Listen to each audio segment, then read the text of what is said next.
Hello there BookTube, it's Janet, and today I've got a book haul for you, and as usual I've plonked everything in a bag as I've bought them, ready to get around to filming, so I'm just going to pull them out and tell you what I've got as I get them. And the first one that I can see on top is At Mrs Lippincott's by Elizabeth Taylor. Virago Modern Classics have released all of Elizabeth Taylor's books in these beautiful covers. I've never read any of Elizabeth Taylor, but I've heard great things of hers, and I believe that this is the first one that she wrote, so I quite like to read them in chronological order that she wrote them. I believe she's quite similar to Barbara Pym, which I've read a few of her books and absolutely love them, and so I just think she's one of those writers that's maybe been overlooked a little bit throughout history, so I think I'm going to enjoy it. It's at Mrs Lippincott's house with its mahogany furniture and yellowing photographs stands a reminder of all the certainties that have vanished from the advent of war. Temporarily this is home for Julia, who has joined her husband Roddy at the behest of the RAF. Although she can accept the pomposities of service life, Julia's honesty and sense of humour prevent her from taking her role as seriously as her husband. Whilst she may be a most unsatisfactory officer's wife, is certainly no hypocrite. I think I'm going to like Julia already, she sounds like my kind of girl. The next one I've got to show you is The Prisoner of Heaven by Carlos Ruiz Zafón, and I do believe that this is the third book in the Cemetery of Forgotten Books. I read The Shadow of the Wind not long after it came out and absolutely loved it. It's one of my favourite books of all time. And then I read The Angel's Game, which was the second one to it, and I didn't love it, it was alright, but what I hadn't realised is that there was actually 2 more books in the series, so this is book 3, so I'm quite keen to carry on and go back into that world because I've really enjoyed it. The next one I've pulled out of the bag is Wildcard by Marie Lu, and this is the follow-up to Warcross, which I've got on my shelves, have yet to read, but obviously as there's a follow-up to it I wanted to get that because if I start to read one book and I'm left on a cliffhanger, I need to know what happens next. Don't know too much about it. I think it might be a little bit like Ready Player One, that kind of thing, but I could be completely wrong. The next one I've got to show you is a graphic novel, and this is Sugar Volume 1 by Matt Hawkins. And it starts, it's about a couple embarks on a relationship that starts off as more of an arrangement but ends up with them falling in love at a cost. Neither has done anything like this before, and the emotional hurdles they face threaten to undo what could be a perfect match. And it's a beautiful colour palette inside. And the next one I've got is Volume 1 of Swing, and this is by Linda Sedgwick and Matt Hawkins. I think this is sort of like a companion to Sunstone, which I really enjoy, but I really like Linda Sedgwick's series Bloodstain about Dr. Vlad Stein that I really enjoy, so I was quite keen to see more of what she does. I think this is a little bit on the racy side, as it basically implies. I think it's about swingers. It says spinning off from the universe of Sunstone comes a slice of life romance story about a couple trying to regain the sexual energy from the beginning of their relationship by swinging with other couples. Seriously, I just couldn't be arsed. An emotional journey of 2 people fighting to stay in love. Yeah, I think if you really love each other, you're not going to do that. That's just my opinion, but yeah, it looks alright. It looks, I'm willing to give it a go. I enjoyed Sunstone, so we'll see what this one's like. The next one I've got to show you is absolutely humongous, and that is The Clockmaker's Daughter by Kate Morton. Look at the size of it. I do really enjoy Kate Morton's books. I've read quite a few of them. I love the sort of like epic family saga going back through time. It's My Father Called Me Birdie. He said I was his little bird. Others knew me as his child, the clockmaker's daughter. Edward called me his muse, his destiny. My real name no one remembers. The truth about that summer no one else knows. I do find, although Kate Morton's books tend to be quite weighty, I fly through them. I love them. So I'm quite keen to read that one, and it's got very beautiful end papers on it. So yeah, when I'm feeling brave enough to face a tome, I'll definitely be getting to that one.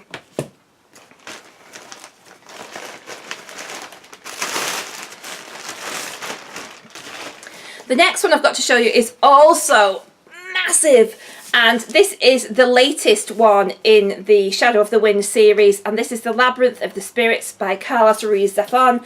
And this again takes you into the Cemetery of Forgotten Books, and it's absolutely huge. Let me see how many pages this is. And this comes in at 805 pages. That scares the bejesus out of me. Next I've got to show you are some of the books I picked up at the Cheltenham Literary Festival, and the first one I've got to show you is How to Be Human by Ruby Wax. I actually went to the session that Ruby Wax talked about this. She's just an absolutely very agile, very funny, quick-witted woman, and Ruby has done a lot of study into neuropsychology, and this book she wrote with a neuroscientist and a monk, and it sounds really really interesting, and it's all about forgiving yourself, mindfulness, those sorts of things, and I actually queued up to get Ruby to sign it for me after I saw a session, so I was quite starstruck, and yes, so I was thrilled with that, so I'm quite keen to read that. I'm very interested in how the mind works and all those sorts of things.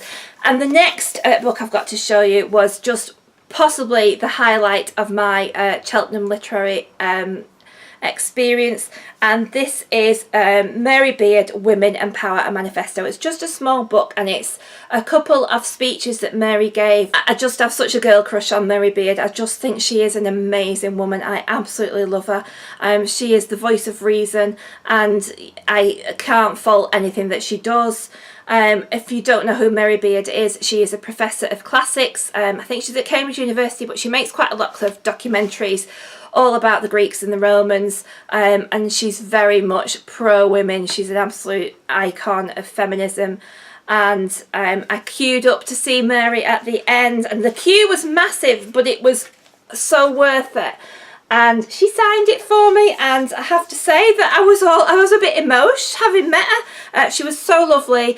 She'd been sat there for ages, and she gave everybody a little bit of time, so I'm thrilled to have that. It's like it's become one of my most treasured possessions. The next one I picked up in the Waterstones tent at the Cheltenham Festival, and this is The Stormkeeper's Island by Catherine Doyle. I love books that are set on islands. It's a middle grade book. It's got a beautiful cover, and it's once in a generation, Arranmore Island chooses a new stormkeeper to wield its power and keep its magic safe from enemies. This time, the time has come for Fion's grandfather, a secretive and eccentric old man, to step down. Soon a new keeper will rise. But deep underground, someone has been waiting for Fion. As the battle to become the island's next champion rages, a more sinister magic is waking up, intent on rekindling an ancient war. Next up is Ponty by Charlene Teo. This was from the first session that Ellen and I attended, and it was 3 of the best debut authors of last year. One of them was the lady who wrote The Mermaid and Mrs. Hancock, and another one was a lady from San Francisco, but this author, we've both got The Mermaid and Mrs. Hancock, so you know we did quite like what she had to say, but this lady absolutely sold this book to us. It just sounds great, and this is it's set in 2003 Singapore. Friendless and fatherless, 16-year-old Zhu lives in the shadow of her mother Amissa, once a beautiful actress and now a hack medium performing seances with her sister in a rusty house.